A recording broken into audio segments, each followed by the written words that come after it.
I just got an anonymous email accusing my wife of cheating while she was in the UK for a wedding, and now I'm debating whether to go full detective or just pretend I never saw it.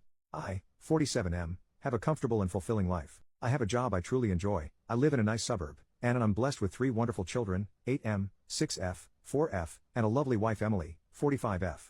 I've always felt Emily and I were an ideal match.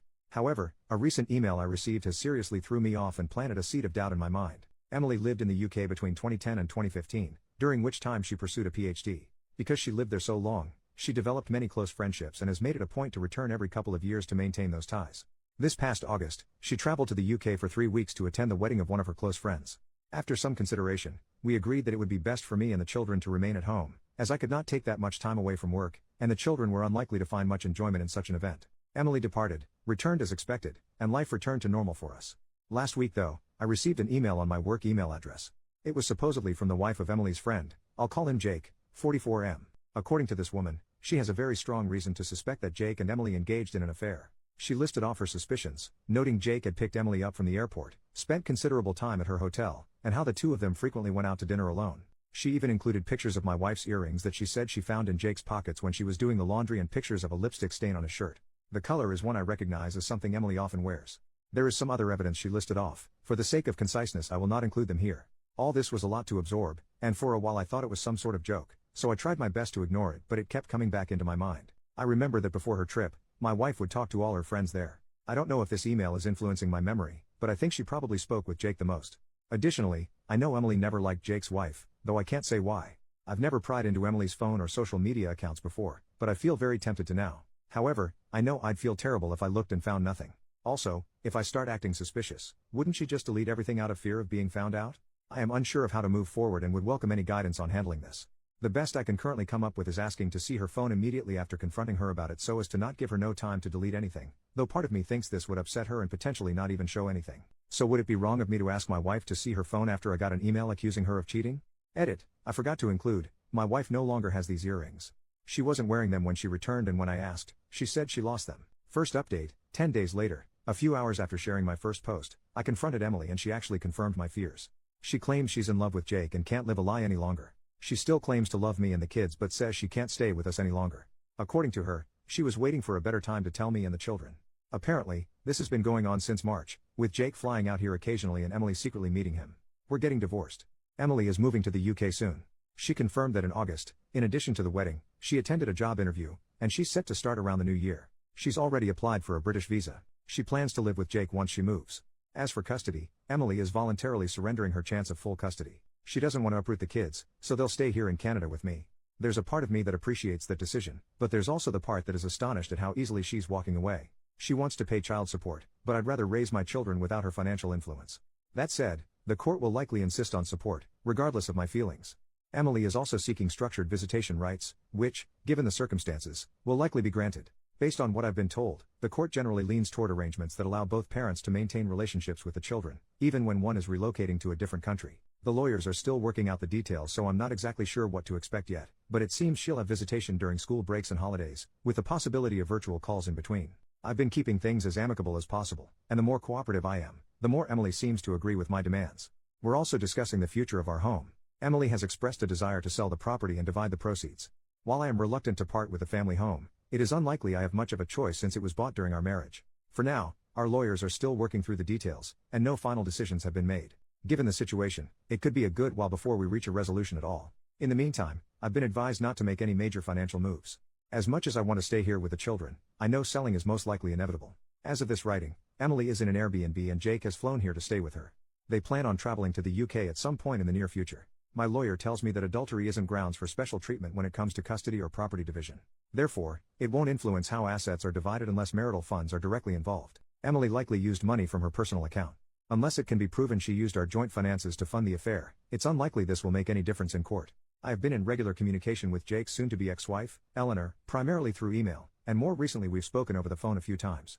Eleanor apologized, saying she felt guilty for telling me about the affair and worried that if she hadn't, maybe my marriage could have been salvaged. I reassured her that, for me, the gravity of the situation made divorce inevitable, and I'd rather not remain in the dark about something this big. She even sent me messages and other evidence of their relationship, but since Emily is openly admitting to the affair, it doesn't really matter in the context of the law. Eleanor has also told me a lot about Jake. Apparently this is the third time he's cheated on her and she's had enough. There's no chance of reconciliation this time, she says, and he doesn't seem interested in trying. She mentioned that Jake has zero desire to raise children who are not biologically his, which explains why Emily's not fighting for custody. Eleanor's divorce will most likely be much longer and more drawn out than mine, given that both her and Jake want full custody of their children, and can't agree on several other issues. I haven't had much time to process everything. These past 2 weeks have felt like a blur in every way. But one thing I can say with certainty is that I have nothing left for Emily. Not because she betrayed our marriage, but because of how easily she's walking away from our children. I never thought I could hate someone I once loved so much. It's a strange feeling. The hardest part in all of this is the children. My 2 youngest daughters have started asking why their mother isn't around as much anymore, and it's been very difficult trying to communicate with them about the nature of the situation. My eldest seems to understand a little more and, as a result, he has become quiet and withdrawn. I'm fortunate to have a family that has been incredibly supportive so far. My children have received numerous thoughtful letters from some of their cousins, which I've been reading to them each night. All my siblings have also sent gifts for the kids, and one of my brothers, along with his wife, drove up to visit over the past weekend. My sister-in-law even prepared plenty of food, some of which is still in the freezer. They also kept the children entertained while I met with my lawyer. My other siblings have also offered to come by and look after the kids whenever I need them. Beyond that, my parents have been calling daily to check in on us, and my 78-year-old mother has already made plans to stay with us for 2 weeks in November to help around the house. The collective effort of my family has made this experience much more bearable, and I'm so grateful for all their support. To everyone who encouraged me to speak with Emily after my last post, I'm grateful. I was tempted to ignore Eleanor's message, but it kept gnawing at me. Your advice gave me the courage to act. Emily has shown herself to be a liar, and I have no doubt that her idea of a better time was simply when it would cause the least inconvenience for her and Jake. Second update, almost 1 month later. Think of this less as an update and more as a chance to vent a few things now that I've had more time to process my situation. I know that Emily often traveled back and forth to the UK during our marriage. She claims her affair with Jake only began in March 2024, but I'm convinced she's lying. It's almost certain that this has been going on for years. Given how much she had already prepared by the time I confronted her, it's become clear to me and everyone else that she had been planning this for some time. In fact, within a few short days of our confrontation, she already had certain legal documents prepared.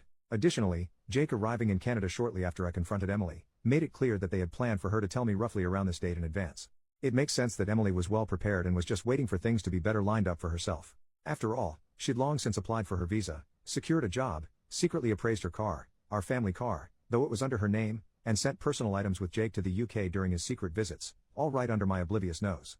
I have a feeling I'm only scratching the surface and have no real idea of how far this actually goes, not that Emily would ever tell me its depth. In addition to all of this, Emily had already been in touch with her lawyer long before I confronted her. Taking all this into account, it's hard not to wonder if she secured her job even earlier than she let on, perhaps to make her actions seem less calculated. 2 of Emily's friends have since reached out to express shock and disappointment by her actions. One of them, Janet, mentioned that according to another friend, Emily had been consulting her divorce lawyer as far back as late August or early September, and this other friend also confirmed my suspicion that Emily had been sending some of her belongings to the UK during Jake's visits. I've been losing sleep, replaying the past few months in my mind, maybe driving myself a little crazy, but certain things stand out. For example, when Emily went to the UK in August for the wedding, she was carrying 3 fully loaded suitcases. She told me that they were filled with presents for her friends and I didn't question it, even though it seemed a bit excessive at the time. When I picked her up from the airport after her trip, I noticed the bags were suspiciously light. I can assume that in addition to the job interview she claimed to attend, she transported a bunch of her personal items to the UK, which would explain why since her return, she seemed to have been wearing a smaller selection of her clothing. Despite this, I was somehow blindsided and I completely blame myself. Looking back, I can see there were signs I ignored and I guess I didn't think Emily was capable of this sort of thing. A part of me wonders if this could have been avoided entirely had I been more assertive and vigilant in the past. The worst part of all is that my children are now dealing with the consequences of my ignorance and stupidity. While I twiddled my thumbs, my wife had essentially started a new life. Most people in my life now know about my separation from Emily. I've stopped wearing my wedding band, and I've explained the situation to friends and colleagues who noticed it gone. One of my close friends, and many others who reached out privately on Reddit, have suggested I get DNA tests for the children, given Emily's travel patterns and tendency to lie. While I understand where they are coming from, this is something I'll never do. I'd never assign my children to another man. Nothing will change that. Life without Emily has been difficult. Mornings have become a hectic rush. Between getting the kids ready and getting myself out the door, I'm barely on time for work for nearly half the week. It's frankly exhausting trying to keep up with all the extra parenting duties I have to perform throughout the day. Our current home has a large driveway, so on top of everything else, I'm already dreading the task of shoveling it once the snow starts falling. The kids are feeling the strain as well. They don't particularly like the food I prepare most days and they hate how I'm always busy. It's incredibly frustrating to know that while we're here struggling, Emily recently departed for a relaxing vacation through Europe with Jake. Communication between us has dwindled, and I only learned of these developments recently. I have no idea if she plans to return to Canada after her vacation or settle directly into what will likely be a very comfortable life in the UK. On a more positive note, I was able to get the kids to see their doctor recently. She gave me a bunch of useful resources and advice. She placed an emphasis on how time and clear communication were the most important factors for their adjustment. While I'm optimistic, I'd be lying if I said I wasn't worried. It's still early, I know, but they remain quite upset about the entire ordeal and act out regularly as a result. They're having a hard time adjusting to our new reality. Throughout all of this, my family has been a tremendous support. My mother arrived as promised early last week, and things have already become significantly easier. The kids enjoy her cooking and spending time with her. Her presence has also freed me to handle other tasks. Whenever the divorce is finalized, I plan to designate my eldest brother and sister-in-law as legal guardians for the children. They live relatively nearby and have already agreed to take on that role if needed, which brings me some peace of mind. However, I highly doubt this will be any time soon given my much busier schedule and Emily dragging her feet before traveling. The whole process has slowed to a snail's pace. One of the hardest aspects of all this has been making decisions about our family home. After considerable thought and speaking it over many times with my family, I'm leaning towards selling at this stage. Emily has already offered me a bit more than half of the proceeds since she sold our SUV right before leaving the country. My lawyer has noted that selling the SUV before we finalized anything was premature on her part, considering I contributed significantly, 40%, to the purchase.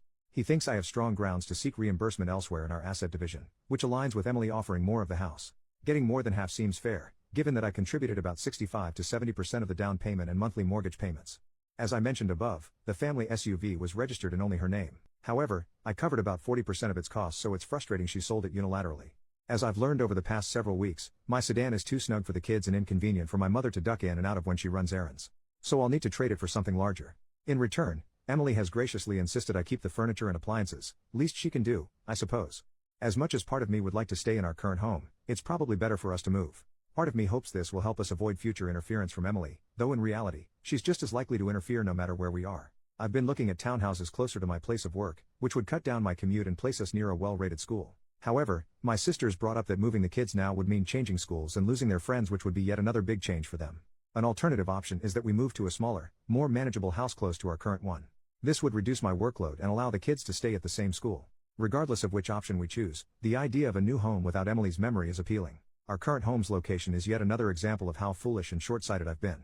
Its location was much more convenient for Emily's commute compared to my own. It worked out for a time as the children's school was close to Emily's work in case they needed her during the day, but now all of this is useless as my place of work is rather far. I've heard nothing from Emily's family, and frankly, I have no interest in reaching out. As for Emily's future with Jake, I don't wish her relationship to fail. The longer her life is stable, the less likely she'll disrupt ours. But I take solace in knowing she remains unaware of Jake's infidelity history. I don't feel any moral obligation to warn her about Jake's character, and Eleanor feels the same way. I've made a point to check in on Eleanor regularly. She doesn't have the same family support I do. Her immediate family is charmed by Jake's ample wealth and believes that she should do whatever it takes to keep him, even though it is clear that neither he nor Eleanor wants reconciliation. Third update addressing questions and concerns, 1 month later. Hello, the main purpose of this post is to clarify a few things that have come up in my personal messages. I appreciate the concern and will use this opportunity to address many of these points at once. First, I'm still very much adjusting.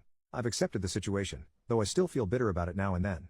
I'm adapting, and while some days are worse than others, I'm managing. All in all, my situation doesn't feel as overwhelming anymore. The kids are still adjusting. They're resilient, but they've been dealing with a lot. I'm considering enrolling them in a program designed to support children of divorced parents. I just need to find the time to properly research it once my work calms down a bit. On the topic of household dynamics, some people who have been messaging me seem to think that Emily was overburdened with chores and that somehow justified her decisions. To remove any misunderstandings, before everything fell apart, the split on household chores hovered around 60-40, with her handling the larger portion. In contrast, living expenses were covered roughly 75% by me and 25% by her. Not to mention, Emily took far more solo vacations than I did, and I guess we all now know how those went. Also, yes, I know how to cook. I've always been a health-conscious person, which meant the kids often preferred the way Emily prepared meals. Despite the many private messages suggesting otherwise, I still have no intention of DNA testing my children. Emily has settled into an apartment owned by Jake. I'm not sure if I mentioned this before, but apparently, Jake owns an apartment in the city to avoid commuting during the week. According to Eleanor, he'd stay there and go back to his house on weekends to be with her and the children. Since his most recent affair has come to light, he's been living there full-time and only comes to the house to see his children. Eleanor also mentioned the apartment is the same place where he carried out his previous affairs, which is fitting, I guess. In other news, I finally replaced my sedan with a larger car. I spent much more than I probably should have, but it's been one of the few things bringing me joy lately. Lastly, many people have been messaging me to suggest that I have some sort of moral obligation to warn Emily about Jake's previous infidelity and the chance he may cheat on her. I don't think this is my responsibility. Maybe Emily already knows and just doesn't care. Fourth update, 2 months after the last one. I've decided to make a quick update as many people have been asking how the children and I have been faring. I apologize for not being able to do this sooner as my current schedule does not allow much free time. So far, things are a bit better. Life has become easier since I hired a nanny to help around the house and with the children. With her handling a sizable portion of the weekly chores, I've been able to focus more on work. I do enjoy my job, but lately, I've been putting in longer hours to keep our finances in check. Between legal fees, the nanny's salary, and a car I probably spent too much on, my expenses have been adding up fast.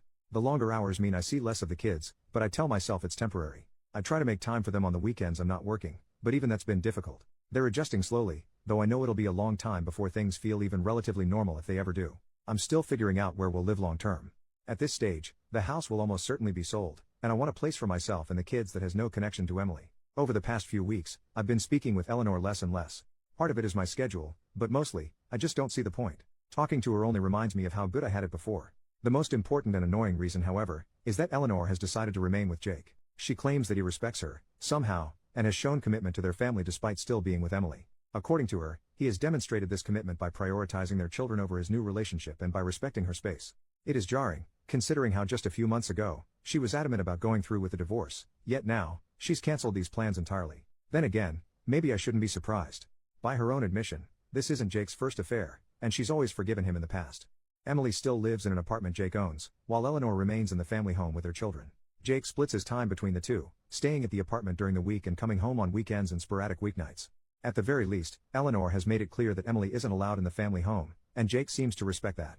Emily rarely calls the kids during the week, and when she does, the conversations are brief and she tends to whisper a lot. Since these calls take place rather late in her time zone, I imagine she doesn't want to disrupt Jake's sleep. On weekends when Jake is with his own family, Emily makes more of an effort to talk to the children. However, these calls haven't been particularly long either, as I have felt they shouldn't interrupt the time I planned with the children. All of this is still very much a work in progress, which hopefully will get easier as time goes on. While a part of me is still shocked by how things turned out, I think I have largely woken up to this new reality.